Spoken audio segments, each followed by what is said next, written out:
Search online and you will find a multitude of books and blogs about anxiety and fear. At the basis of much of this advice is a therapeutic technique called cognitive behavioral therapy, CBT for short, which seeks to change people's emotions by changing their thoughts and behavior.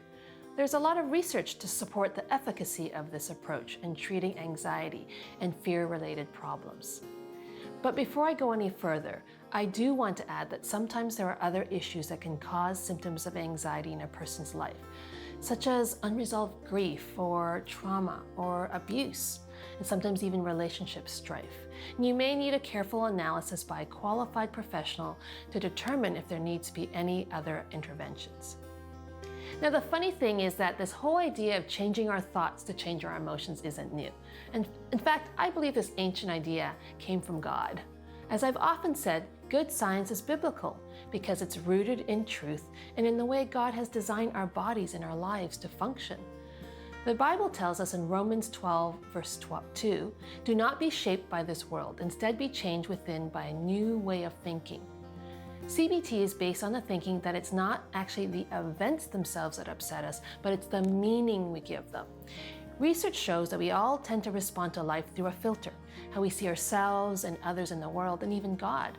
This filter develops through my experiences and the conclusions that I draw, right or wrong, from all those experiences. We all have these filters, and they can lead to false beliefs. For those of us who struggle with fear, false beliefs tend to greatly elevate the dangers we perceive to be around, or we believe that we can't cope with distressing events, or we can interpret bad things that happen as God not caring. These negative and false thoughts can then trigger extremely strong feelings of fear and panic. And as a result of believing these negative thoughts, we can cause ourselves untold amounts of stress and suffering. Now, I know that God does allow pain in our life as part of growing us, but I know that God never wants us to experience pain as a result of believing lies, because He is the God of truth. It is His will for us to live in truth and to be free as a result. Yet so many of us are in bondage to lies we believe. It's because our thoughts act as filters through which we view the world and our circumstances, so believing lies can be deadly.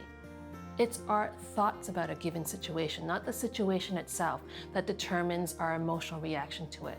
This is consistent with Scripture in Proverbs, which says, "For as a man thinks within himself, so he is." So on a practical level, what should you do?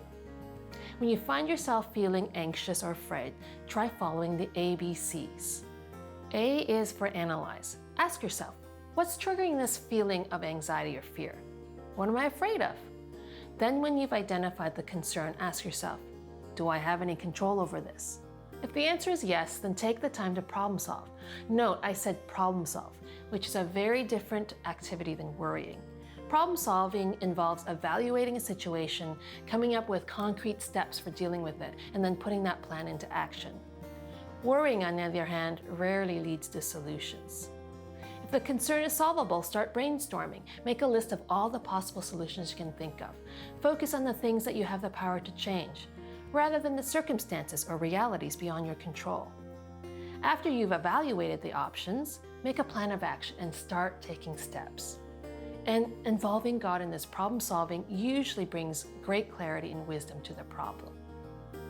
Now, B stands for be thankful. If after analyzing your fears or worry, you recognize that you have no control over the situation, then it's time to switch gears. Keep in mind that for chronic worriers, the vast majority of what you're anxious about isn't within your control to solve. Worrying is seen as a way to predict the future, a way to prevent unpleasant surprises and control the outcome. The problem is, it doesn't work.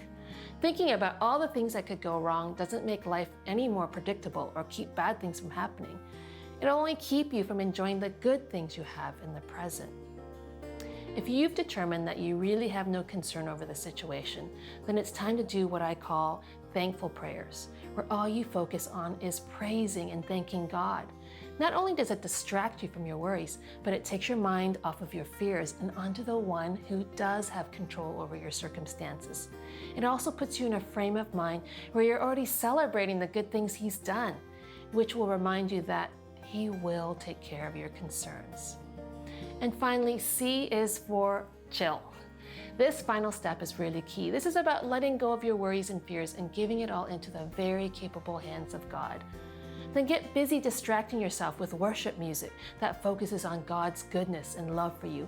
Or dance a jig, watch a funny or uplifting movie, go for a walk with a good friend, or anything else that puts your body and mind back into a positive frame of mind.